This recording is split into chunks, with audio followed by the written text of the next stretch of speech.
श्यामू नाम का एक आदमी था जो कि एक बैंड बाजे के समूह में काम करता था। वो अपने साथियों के साथ ढोल और नगाड़े बजाया करता था। उसका काम बहुत अच्छा चल रहा था और उसका मालिक भी उसके काम से काफी खुश था। लेकिन उसकी किस्मत में तो कुछ और ही होना लिखा हुआ था। एक दिन जब वो देर रात को काम से वापस लौट रहा था तो उसे रास्ते में कुछ लुटेरे मिल गए। अरे ओ ढोल नगाड़े वाले, जरा यहीं ठहर जा, वरना तेरे लिए अच्छा नहीं होगा। अरे अरे, कौन हो तुम लोग और तुम लोग मुझे क्यों रोक रहे हो? मैंने क्या किया? अंधा है क्या तू? तुझे दिखाई नहीं दे रहा क्या कि हम लुटेरे हैं? जो हमसे पूछ रहा है कौन है हम? अब चल, तेरे पास जो कुछ भी हो हमें जल्दी से दे दे। अरे, मेरे पास इस ढोल और नगाड़े के अलावा कुछ भी नहीं है, मुझे जाने दो। लगता है यह सीधे तरीके से नहीं मानेगा। इसे पकड़ो और मारना शुरू करो। तीनों लुटेरे श्यामू को पकड़ लेते हैं और उसकी पिटाई करने लगते हैं। लेकिन श्यामू के पास से बस कुछ चिल्लर पैसे ही मिलते हैं। अरे, ये तो सच में बहुत बड़ा फकीर मालूम होता है। अब क्या करें? इसे तो हमने मुफ्त में ही पीट दिया। अब अगर इसके ऊपर हमने इतनी मेहनत की है तो ऐसे बेकार थोड़ी जाने देंगे। इसके ये ढोल नगाड़े हैं ना, यही लूट लेते हैं। चोर बाजार में इसकी अच्छी कीमत मिल जाएगी। नहीं नहीं, ऐसा मत करना। ये ढोल नगाड़े ही मेरा पहला प्यार है और उससे भी बड़ी बात ये है कि मैं इनका अपनी जान से भी ज्यादा ख्याल रखता हूँ। मेरा दुनिया में कोई भी नहीं है, इन्हें मुझसे मत छीनो, मैं इनके बिना मर जाऊंगा। तो तुम इनका अपनी जान से भी ज्यादा ख्याल रखते हो। अब क्या कर सकते हैं? हम लोग तो इन्हें छीन कर ले जा रहे हैं। अगर तुम इनके बिना जी ना पाओ तो अपनी जान दे देना, ठीक है?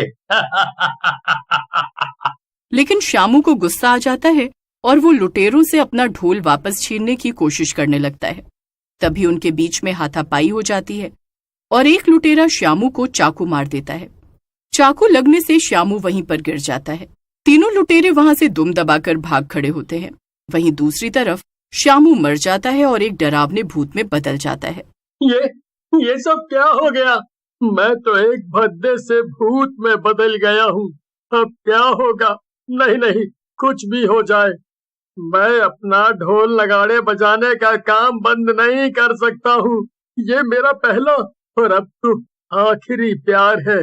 मुझे जिंदगी ने धोखा दे दिया है, लेकिन मैं अपने ढोल को धोखा कभी नहीं दूंगा। श्यामू के भूत ने ये तय कर लिया कि वो मरने के बाद भी ढोल बजाना नहीं छोड़ेगा। अगले दिन वो रोज की तरह सुबह सुबह अपना ढोल लेकर बाकी बैंड वालों के पास पहुंच गया। एक भूत को आते देखकर सभी लोग डरकर यहाँ से वहां भागने लगे। गुज्जू बैंड का मुखिया था। वो हिम्मत करके भूत के सामने आया और बोला, कौन हो तुम हैं और यहाँ कहाँ बढ़े चले आ रहे हो? क्या मैं भूत बनने के बाद इतना बदल गया हूँ कि तुम मुझे पहचान नहीं रहे गुज्जू भाई? अरे ध्यान से देखो मुझे, मैंने तुम्हारे साथ 5 साल काम किया है, ऐसे कैसे तुम मुझे नहीं पहचान रहे हो? क्या? श्यामू, क्या ये वाकई में तुम हो? बिल्कुल ठीक पहचाना गुज्जू भाई तुमने, ये मैं ही हूँ, श्यामू, आप सभी का प्यारा ढोल नगाड़े बजाने वाला श्यामू। फिर भूत अपने साथ हुई पूरी कहानी गुज्जू और वहां खड़े सभी। अब क्या बताऊं, दुखी तो मैं भी बहुत ज्यादा हूँ, लेकिन खैर अब कर भी क्या सकते हैं। ये तो ऊपर वाले की मर्जी थी और उसकी मर्जी के आगे किसकी चलती है। लेकिन कुछ भी हो जाए, मैं अपने काम से पीछे नहीं हटूंगा। मैं अभी भी पूरी ईमानदारी से अपना ढोल नगाड़ा बजाता रहूंगा। भूत की बात सुनकर वहां खड़े सभी लोग दंग रह जाते हैं। क्या ये तुम क्या कह रहे हो श्यामू? ये भला कैसे हो सकता है, हैं? तो तुम कैसे ढोल बजा सकते हो? अब तो तुम भूत बन गए हो ना। भूत ढोल नहीं बजा सकते क्या? अरे मरने के पहले भी मैं ढोल बजाने में इतना माहिर था, और अभी भी तुम मुझे आजमा कर देख लो। बात कला की नहीं है श्यामू, बात यह है कि अगर एक भूत हमारे बैंड में ढोल बजाएगा तो लोग क्या कहेंगे? अरे ऐसे तो लोग डर जाएंगे। तो तुम मुझे मना कर रहे हो? क्या तुम्हें अपनी जान प्यारी नहीं है? तुम्हारी मुझे मना करने की हिम्मत भी कैसे हुई? भूत की धमकी सुनकर वहां खड़े सभी लोग डर गए। मजबूरी में उन्हें भूत को भी अपने साथ ले जाने के लिए मानना ही पड़ा। गुज्जू ने बैंड के सभी लोगों को समझा दिया था कि उन्हें भूत के आसपास घेरा बनाकर रखना है ताकि उसे कोई देखने न पाए। बैंड के सभी लोग डरे हुए थे, लेकिन उनके पास और कोई रास्ता भी नहीं था। न चाहते हुए भी वो सब भूत को लेकर एक शादी में पहुंचे जहां पर उनके बैंड को बुलाया गया था। श्याम का भूत हमेशा की तरह जोर जोर से खूब जोश में आकर ढोल बजाने लगा। कुछ देर तक तो बाराती यहाँ वहां नाचते रहे और फिर वो सब बैंड वालों के बीचों बीच आकर नाचने लगे। आज मेरे यार की शादी है, आज मेरे यार की शादी है, लगता है जैसे सारे संसार की शादी है, आज मेरे यार की शादी है। अरे ढोल वाले जरा दमदार ढोल बजाओ। बाराती की बात सुनकर भूत को गुस्सा आ जाता है। वो अपने ढोल बजाने की कला के बारे में कुछ भी उल्टा सीधा नहीं सुन सकता था। भूत को देखकर बाराती की आंखें खुली की खुली रह गईं और वो जोर जोर से चिल्लाने लगा। सभी लोगों ने नाचना बंद कर दिया और भूत को शादी में देखकर अफरा तफरी मच गई। फिर क्या था, सारे बारातियों ने मिलकर बैंड वालों पर हमला कर दिया और वो सब वहां से भाग खड़े हुए। मैंने तुमसे मना किया था श्यामू कि बस चुपचाप ढोल बजाते रहना, लेकिन तुमने मेरी एक नहीं मानी। तुम्हें क्या जरूरत थी उस बाराती से भिड़ने की? अरे ये क्या, सुबह सुबह इतने सारे लोग भला यहाँ क्यों आए हैं? तो तुम ही गुज्जू हो? जी मैं ही गुज्जू हूँ। कहिए क्या काम है आपको?